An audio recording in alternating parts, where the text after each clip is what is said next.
Naitwa Enos Lupimo, mtendaji wa kata ya Njombe mjini. Leo tulikuwa na kikao cha kamati ya maendeleo ya kata kwa maana ya Kamaka, ambayo hii kikao kiko kisheria kabisa, kikanuni, kwamba kila baada ya miezi mitatu lazima tuandae taarifa na kupeleka kwa mkurugenzi ili shughuli zote za maendeleo ziweze kutekelezwa. Shughuli za maendeleo, ajenda zilikuwa mbalimbali: ulinzi na usalama, ajenda ya lishe, usafi wa mazingira. Kwa hiyo kwa kata yetu ya Njombe mjini, napenda kuchukua nafasi kuwashukuru wananchi wa kata ya Njombe mjini kwa niaba ya mkurugenzi wa halmashauri ya mji wa Njombe kwamba katika swala zima la usafi wa mazingira, kata ya Njombe mjini kwa mtaa unaitwa Sido umeibuka kidedea kitaifa, ukapata ushindi kitaifa kwa habari ya usafi wa mazingira. Kwa hiyo hii sisi inatutia moyo kuendelea kukaza na kufanya kazi kwa bidii. Tunaamini tutaendelea ku-maintain hii hali ya usafi wa mazingira na mitaa mingine yote 9. Siku moja tukiibuka wote tunakuwa washindi kitaifa. Lakini swala jingine, swala la lishe. Tumekuwa na kampeni ya lishe hapa mjini, tunagawa mayai kwa watoto wadogo na akina mama wajawazito, na yenyewe imekwenda vizuri. Kwa hiyo taarifa zote hizi leo tulikuwa tunazijadili. Lakini pia tulikuwa tunaaga wenye viti wastaafu. Tumewapa zawadi wenye viti wastaafu, mzee Kibangali na mzee Kiando, yeye hakuepo. Tumewapa zawadi, kuwapa motisha, wametumika miaka 10, miaka 6. Leo tumewaga kwamba kwaherini kwa utumishi mlioufanya hapa Njombe mjini. Asante sana. Nini siri ya mafanikio kwenye issue, kwenye masuala mazima ya usafi? Kitu gani kiko nyuma ya pazia ambao kuhakikisha mnafanikiwa kiasi hicho na kupata tuzo? Asante sana. Hili swala la ushindi, kwanza wanaoshindanisha wanatoka TAMISEMI. Kwa hiyo wanaweza wakaja kwa taarifa au wasije kwa taarifa. Kwa hiyo mitaa ambayo inakuwa imechaguliwa lazima mtendaji wa mtaa, mwenyekiti na zile kamati za afya za usafi wa mazingira kila mtaa hapa Njombe mjini tunazo. Kwa hiyo wanaingia, wanatengeza mikakati, wanahakikisha mtaa unakuwa msafi. Kwa hiyo wale viongozi wanaotoka TAMISEMI wakishafika wanakagua mtaa mmoja baada ya mwingine. Kwa hiyo siri ya mafanikio ni kwamba kwanza uongozi shirikishi, 2 kamati za afya na mazingira ambazo tumeziunda kila mtaa ndio zinazofanya kazi. Lakini 3 ni faini. Mwananchi akipigwa faini inayojulikana kwa ni faini, anapewa risiti ya mashine, anakuwa ametendewa haki, anajua kweli hapa nimekosa. Kwa hiyo baada ya pili hatarudia. Kwa hiyo wananchi wamekuwa waelewa, na kwa sababu wananchi hawaonewi, wanatendewa haki na wanajua swala la usafi ni tabia ya mtu. Kwa hiyo ni lazima watu tufanye usafi. Kwa hiyo siri ya ushindi, uongozi shirikishi na hizi kamati ndogo ndogo tunazoziunda za afya na mazingira kwenye mitaa ndio zinazofanya tushinde. Labda mwisho tumalizie kwenye swala zima ambalo limeongelewa hapa kuhusiana na mikakati ambayo imepangwa 2025 2030 kuhakikisha kila mtaa unakuwa na ofisi. Hili swala kwenu ninyi mmeliwekea mikakati gani kuhakikisha mipango hiyo inakamilika ndani ya muda ambao mmejiwekea? Asante sana. Swala la ofisi za mitaa, changamoto iliyopo kubwa ni maeneo. Kwa hapa mjini kila eneo limekabwa. Kwa hiyo mikakati iliyopo, moja ni kutoa fidia kwa watu labda wana maeneo, tunawanunulia, tunajenga ofisi. Mikakati ya pili ni mitaa yenyewe kujisimamia. Lakini mkurugenzi tukimpelekea ombi anatuomba, anatusaidia. Mkurugenzi wetu ni msikivu na anaweza akatusaidia ofisi kajengwa. Ndio maana kwa mfano Igereke wamepata ofisi, wamenunua eneo. Posta na Buguruni hapa wamepata eneo na wenyewe kwa mchakato wa kununua. Kwa hiyo hapo sisi kama Kamaka ambao tumekaa leo tunaandika mihutasari, tunaomba kwa mkurugenzi fedha, mkurugenzi anatupa hela, shughuli zinaendelea. Kwa hiyo na uhakika ofisi zitapatikana kutokana na mikakati hii tuliyoiweka, tukishirikiana uongozi wa halmashauri ya mji, serikali za mitaa na wadau wengine wa shughuli za maendeleo. Asante sana. Ile kampeni yako ya hivi karibuni inaweza imechangia Sido pia kuibuka kwenye usafi? Yes, kwenye hii kampeni ya usafi ambao tunaifanya kila baada ya miezi mitatu, tunaandaa siku 10, itakuwa imechangia kwa asilimia kubwa. Lakini mkurugenzi wa halmashauri ya mji wa Njombe tukimuomba, tunaomba magari analeta. Afisa mazingira tunashirikiana nao vizuri sana kuhakikisha swala la mazingira na usafi wa mazingira linakuwa endelevu. Yote 9 kata ya Njombe mjini natamani mwakani tushike kidedea. Naitwa Alatanganyagawa, diwani wa kata ya Njombe mjini hapa. Leo tarehe 17 tulikuwa na kamati ya maendeleo ya kata ya Njombe ambapo tulikuwa na mijadala mbalimbali inayohusiana na maendeleo ya mji wa hapa Njombe.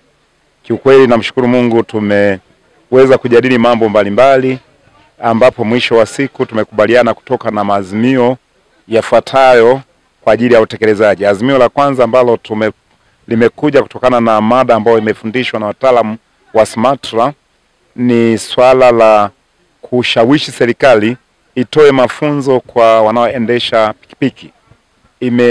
Utafiti umeonyesha kwamba waendesha pikipiki wengi hawajawahi kupata mafunzo yoyote yale, bali wanafanya kazi ya kuendesha pikipiki mara tu kununua. Akinunua anajifunzia hapo hapo, anaenda bila kibali chochote. Kwa hiyo imesababisha ajali pamoja na matukio mbalimbali ya kihalifu. Swala la pili ambao tumekubaliana, agenda ujenzi wa sekondari katika mtaa wa Kiesa, ambapo wajumbe wa kamati ya maendeleo ya kata yamekubaliana kwamba ni lazima ile shule kwa nguvu za wananchi ianze kujengwa ili wananchi wa Kiesa waweze kupata huduma ya sekondari jirani pale. Kwa hiyo na wajumbe wamekubaliana, kwa hiyo hatua zinazofuata sasa itakuwa ni kwenda kuomba vibali katika ngazi za juu ili waweze kuruhusu michango na kazi ya ujenzi wa ile shule uweze kuanza mara moja. Swala la miundombinu ya barabara, taarifa inaonyesha kwamba hapa mjini barabara nyingi kwa kweli ziko kwenye mchakato au tayari zimekamilika. Kwa hiyo kwa kiwango kikubwa kwa hali ya barabara hapa mjini hali ni nzuri, barabara nyingi zinapitika, isipokuwa wana viongozi pamoja na wajumbe wa kikao wangetamani pengine barabara zote ziwekwe lami, lakini majibu yanayopatikana ni kwamba mchakato wa kutengeneza barabara kwa kiwango cha lami unahitaji muda, na hilo nashukuru kwamba wajumbe wameelewa ile hoja na kwamba wameshauriwa wawe na subira. Kuna siku barabara zote hapa mjini zitajengwa kwa lami. Kwa kipindi hiki ambacho umeongoza, kwa namna gani ilani imetekelezwa? Kwa kweli kwa kipindi cha miaka 2.5 ambacho mimi nimepokea kwa diwani, jumlisha na kipindi cha mwenzangu ambaye aitangulia mbele za haki, kwa kweli kwa Njombe tumeona katika yale ambayo yaliahidiwa moja kwa moja ni kama 100% yametekelezwa, na mengine ambayo hayajatekelezwa ambao pengine nukta chache yako kwenye mchakato, yako mbioni kuweza kutekelezwa. Asante.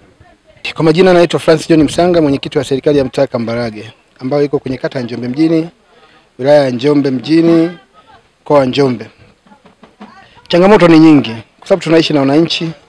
Wananchi hao wana hoja nyingi. Ukatenda jema nini bado hawezi kufikiwa. Mmoja anatamani hata tukamnunulie blanketi. Lakini mimi niseme serikali imefanya kazi kubwa sana. Kwanza mimi ni awamu ya pili kuingia kwenye madaraka. Nimeingia 1919 na leo 2019 na leo 2024 nimerudi tena. Wananchi wameniamini, lakini kuniamini kwangu mimi ni jitihada ambazo zimejifanyika kwa wananchi wenyewe na serikali pamoja na mbunge na diwani. Mimi tu nishukuru. Wananchi hawa wanataka maendeleo. Kwa mfano mtaa wangu mimi una changamoto. Mimi na wananchi wengi sana. Mtaa wangu na wananchi 15,195 kwa sensa ya mwaka 2022. Naamini mpaka leo inawezekana wako wananchi 16 au 17 kwa sababu mtaa wangu mimi una maeneo mengi ya kufanya ya kujenga. Na watu wanahamia walio wengi sana. Lakini kesi kubwa ni shule zikuongezeka ambazo wananchi wamejitolea kujenga shule ya Block X na eneo la Igereke, ambako sasa tumeombea fedha halmashauri. Huku watu ni wengi sana. Tungeomba tu kupata msaada wa serikali kupata hela. Rais atuangalie kwa jicho la pili. Naamini halmashauri haiwezi kutekeleza hiyo miradi yote kwa mara moja kwa sababu wahitaji ni wengi na wilaya yetu ni kubwa sana. Kuna eneo la sekondari Magereza ambalo tuliomba. Kama mwenyekiti, mwakilishi wa wananchi, mimi naliomba sana kwa sababu mtaa wangu mimi unatoa wanafunzi zaidi ya 300 au 400 kwa mwaka wanaomaliza darasa la 7. Lakini wote wanatembea umbali kama wa kilomita 4 mpaka kufika wapi? Sehemu husika Mabatini ambapo tupo hapa waje huku. Lakini sasa unanusuru vipi watoto? Watoto walio wengi wanapata mimba za utotoni kwa sababu wanakosafiri ni mbali, wanadanganyika na bodaboda njiani, lakini shule ingeweza kuwa jirani pale Magereza. Hayo yote huwezi kukutana nayo.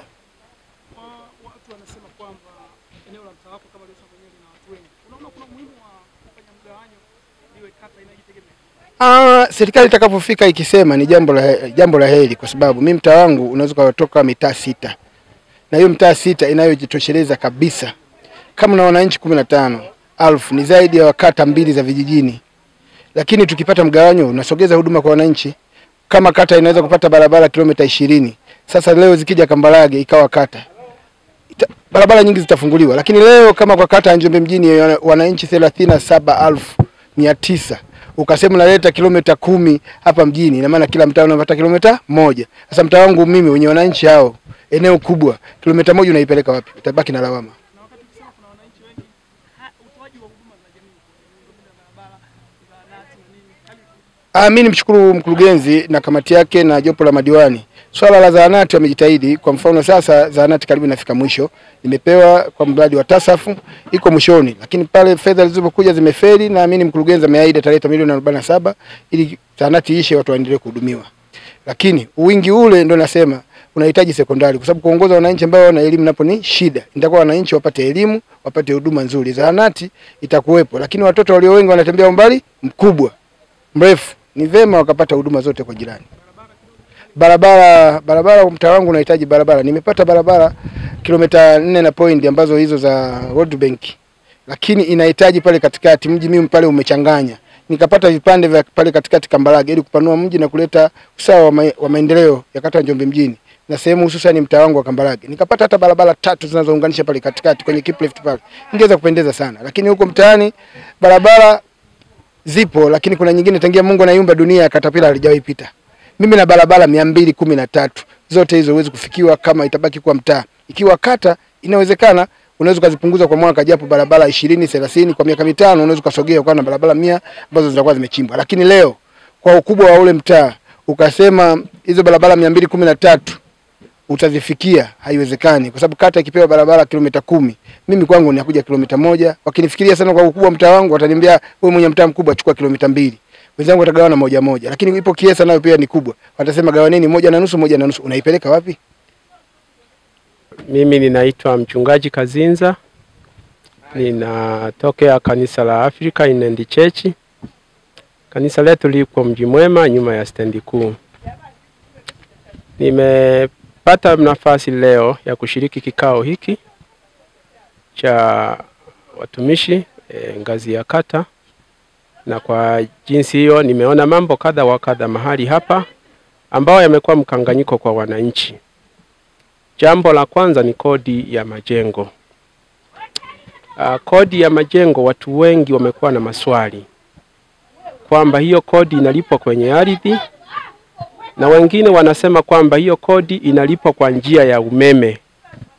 Wewe ukiingiza umeme, kodi ya majengo inalipwa hapo. Na kwa jinsi hiyo tumepata upeo kwa kama viongozi, tukija hapa maana yake tunaongoza watu wengine nyuma yetu. Jambo ambalo litakuwa ni rahisi sana kuwasaidia wananchi nini maana ya kodi ya jengo na inalipwaje. Lakini kitu kingine muhimu ambacho nimekiona kwa wale walio na majengo ya vyumba vingi kama vya biashara, wanaweza wakaomba, kwa sababu unaweza ukakuta wana luku nyingi. Na kwa hiyo wanaweza wakaomba ili mita moja itumike kwa ajili ya hizo shughuli za kodi. Nimejifunza pia kuhusu muhimu wa wananchi kufuata sheria wakati wa kujenga. Kuna idara mbalimbali ambazo zinahitaji zipitiwe ili kuhakikisha ramani yako. Hiyo yote sio kwa sababu ya unyanyasaji au ya usumbufu, lakini ni kwa sababu ya usalama wako wewe. Watu wa zimamoto wametoa elimu kwamba saa nyingine nyumba unaifunga mavyuma magirili yote, halafu mwisho wa siku unakuja unapata janga, unajiloki mwenyewe. Kwa haya mambo tumepata mambo mengi na taarifa mbalimbali za utendaji kutoka kila mtaa, na kuhusishwa na sisi inatusaidia pia kuwasaidia wananchi walioko kwenye madhehebu nini serikali inafanya. Ulisema wewe sio mwenyeji sana Njombe, umeenda karibuni. Unawazungumzaji wakazi wa Njombe kwenye uchapaji kazi?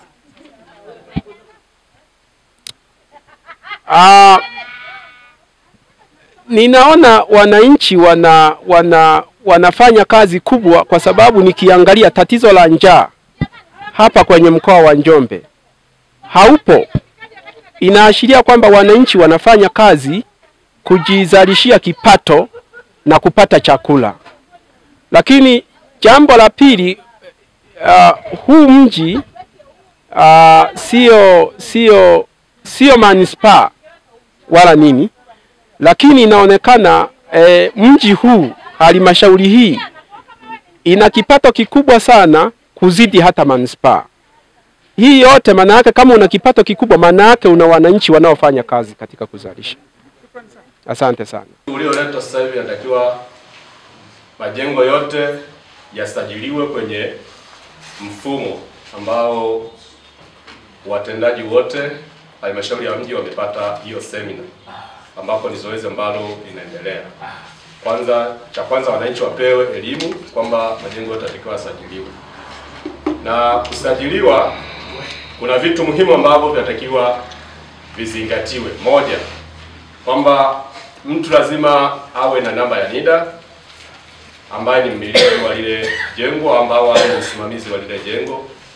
Lazima awe na zisajiliwe namba za mita za umeme ambazo ziko kwenye nyumba, hata kama ziko 5 kwenye nyumba moja lazima zisajiliwe.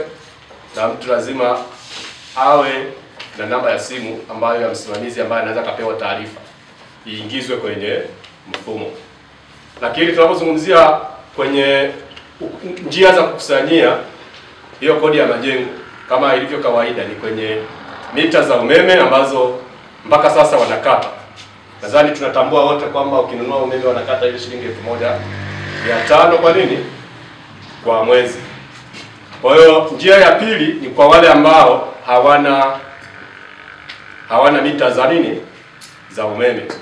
Sasa kwenye mita za umeme naomba nitoe ufafanuzi hapo kwamba nyumba ukisajili, kama nyumba yako, mfano kama hili darasa, si nyumba labda lina mita 2, zote zinatakiwa zisajiliwe, au ina mita 3 za umeme, na zote sasa hivi mkinunua zinafanya nini?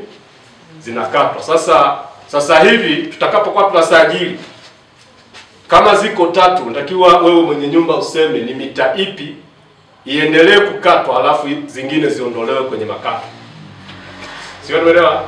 Kwa tukitoka hapa, hata wananchi tuwaeleze kwamba akishindwa kuzisajili au kuziingiza nyingine, inamaanisha taendelea kukatwa. Lakini kama akisema kwamba mimi mwenye nyumba naomba ikato ya kwangu, aidha wapangaji wangu wasifanye nini? Wasikatwe. Na hizi nyumba nyingi ziko, na hususan kwenye eneo la nini? La nyumba za biashara. Sasa hapa mjini kila duka mtu anajiwekea nini? Mita yake. Lakini akinunua umeme wanakata nini?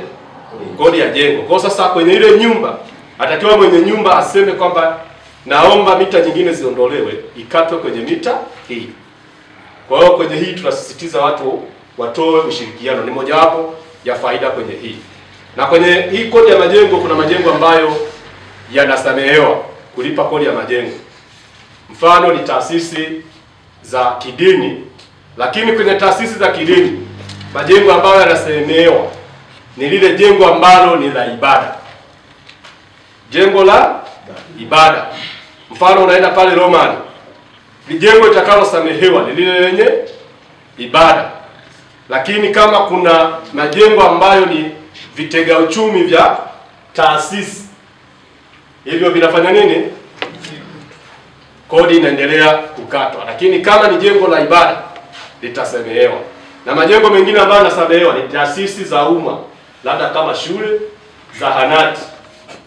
Kwa wazee, na hii hoja ambayo itakiwa kwenye hiki kikao tuko tunajadili, wazee wote walioomba kusamehewa kodi ya majengo na utaratibu wao watasajiliwa. Wakishasajiliwa wanaandika barua kwenye kamati ya maendeleo ya kata kupitia mtendaji husika kwenye mtaa ambako jengo lake lipo, kuanzia wazee miaka 60 na kuendelea.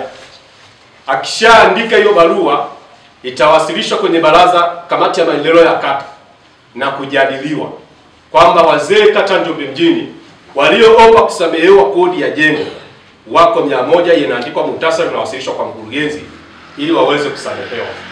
Na wazee wanaosamehewa lazima ni jengo ambalo anaishi yeye. Ili hapa tuelewane kwamba unaweza kama mzee una majengo 5 au una nyumba 5, lakini nyumba utakayosamehewa ni moja ile ambayo unaishi. Si tumeelewana? Ile ambayo unaishi. Na huu utaratibu utakuwa unaomba kila mwaka wa serikali.